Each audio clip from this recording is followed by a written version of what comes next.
It's nice to be with you today to talk about some CRAP and some research tips. So CRAP stands for currency, and in this case, it's the date of the article. So if you, for example, are researching driverless cars, you would want the most current information available. So you want to check the date of your article or source to make sure it's the latest. The R stands for relevance, and no matter how wonderful the source is, if it doesn't help you answer your question or if it doesn't help you with your research, it's not going to be helpful to you. The first A in CRAP is for authority, and that has to do with the author. Who wrote your source and what type of credentials do they have? Are they a professional in their field? Do they have any type of advanced degrees? Or is it something that a fifth grader from Kansas posted? You really need to be careful with the authority part of CRAP. The second A is for accuracy, and accuracy is what we strive for in research. We want to make sure that our sources are accurate and factual, and we want to make sure that we're dealing with reliable sources that have correct facts.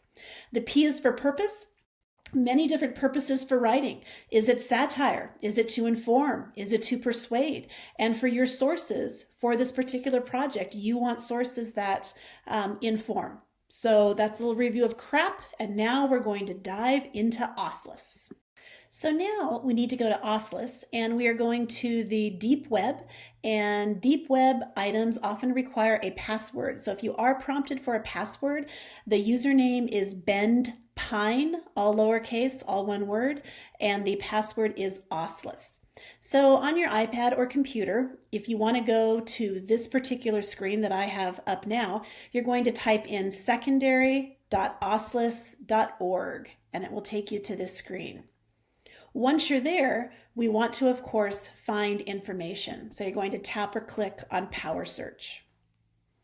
When you're done with that, you're going to scroll down, and if you're on your iPad, these are going to be stacked individually. Just looks a little bit different on my laptop, but go ahead and go down to Power Search because we want to search all Gale databases.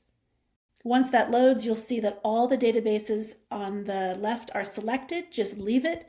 Up here is Continue, and we want to tap or click on Continue. If you're just starting out and you're not quite sure what you want to research, but you know maybe the general idea or area, Topic Finder is a great place to start, and that's what we're going to do. So go to Topic Finder, and some of you will remember this, and I am researching intelligence tests. So I type that in, I hit return, and it's going to come up with results in different areas pertaining to intelligence tests. I'm going to go ahead and click on this, different IQ tests. And this looks good. So notice on the left, it goes into even more detail, and you can keep clicking till there's nothing else to click. And then on the right, it gives you a sampling of results. And sometimes the articles that get pulled up here are quite excellent, and it's a great starting point. I'm just going to tap or click on this, and it's going to take me to the actual article within the database. So here's the article, and what I love about this is it gives even more articles that I might be interested in. So Topic Finder is a great place to start if you're not quite sure what exactly you want to be researching. So now we're going to go to an actual search for a database article. So here we are, and all I did was backtrack to this page here. It's where we accessed Topic Finder just a moment ago. Now I want to do an advanced search. So I want you to go ahead when you get there and tap on that. And the advanced search utilizes Boolean operators. And Boolean operators, as a review, are 3 short words, and, or, not. And they help us with the number of things in research.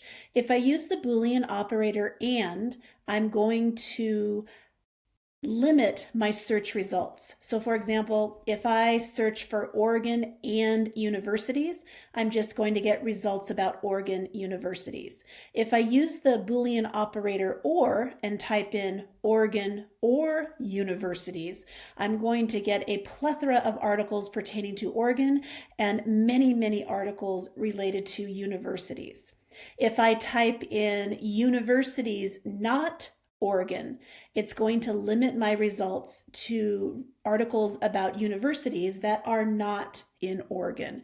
And utilizing Boolean operators, it's one of the most effective ways to increase search results or decrease search results based on the number of results you're getting back. So let's go ahead and try this. My new topic is artificial intelligence. So I'm going to type in artificial and, because I want these two words to go together, intelligence.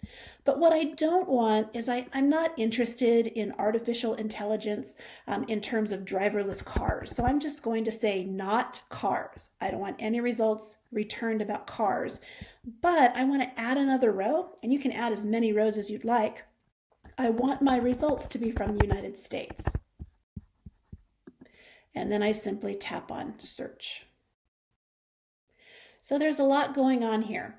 I retrieved 5,000 magazine articles, approximately 1,800 academic journal articles, 90 books, and 147,000 news articles, 1 image, and 6 videos. You can also filter your results over here by publication date. So when we think about CRAP and currency, if we want the most recent data or research, we might filter through here. So I'm going to scroll down and see if something looks good. And often you're not going to get the best results using your first search string. You have to try and try again. And that's what makes research interesting and frustrating at times too.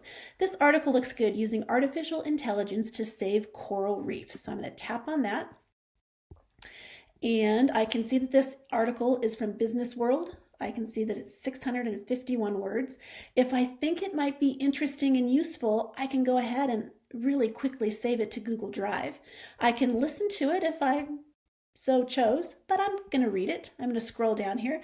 You can see that my keywords that I searched for are in red, and so that's an easy way to peruse the article. And if you see a lot of red, that means it has a number of your key terms, which can be helpful deciding if it's relevant to your research. Over here again, more like this. So if this was helpful, but I want to see additional articles, you can click on one of those. At the very bottom, probably my favorite thing about using a database is the source citation is already done. The works cited is done for you. You simply select, you can send it to Google Drive, you can copy and paste it, but it is done for you according to MLA 8th edition. So those are some things to know when using OSLIS. Another fascinating piece that I don't want to forget to show you, if I go back to results, I have up here what's called search history, and this is so important, especially on the iPads. So I tap on search history and it would list every search that I had done. I've only done one, so it just lists that. But if I did this first search string and I wasn't really thrilled with the results, and that often happens, I can simply tap on revise and I don't have to retype everything. I can just retype what I need to or add a row, and it saves me a lot of time. So up here in this right-hand corner, don't forget search history. So that's it. We had a review of CRAP. We dove into the databases and we learned a little bit about how OSLIS can help you with your research project. If you have any questions about sources or search strings, or you just get stuck, I would love to help. Just email me at donna.layne@ben.k12.or.us and I will get back to you as soon as I can. Have a great research project. Take care.